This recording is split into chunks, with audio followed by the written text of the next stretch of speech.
Once upon a time, there was a young man. He lived in a village of priests with his father, people he loved, people he cared for. But he was not happy. He longed to be the warrior that God had called him to be. But he was just a priest, so he had no opportunity, no anyone to train him.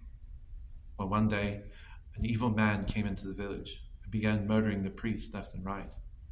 Afraid and terrified, the moment that he should have been the strongest man, he fled, hid himself. And suddenly, a lion appeared, great and powerful.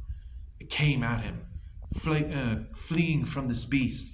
He fled until he came within inches of the man as he is slaughtering his victims left and right. The lion leaps towards him,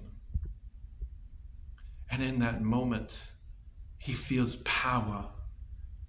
And taking a fallen spear, he flings it towards the lion.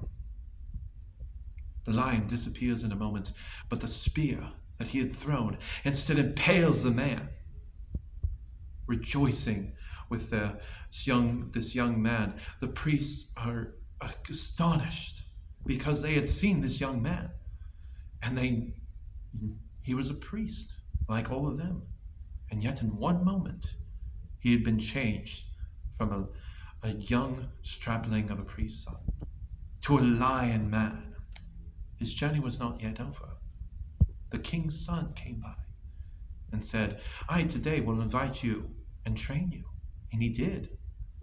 But as the weeks turned into months and the months turned into a year, the young man felt no happiness. And so the king's son allowed him to return home for a time. And when he went home, his family had grown, the people he loved had moved on, and so he felt no happiness. And suddenly a messenger comes from another village. "Lions have attacked our village. We need help." And so this young man, who had struck down at least one lion, decided, "I must go and help. I'm the only one who can do so." So he goes. He fights with all his might against these many lions. And after they had all fallen to his blade, he said, "Truly, this is what I have been called to do, to not just be the priest, but be the protector of the priests." And so begins the tale of Benaiah.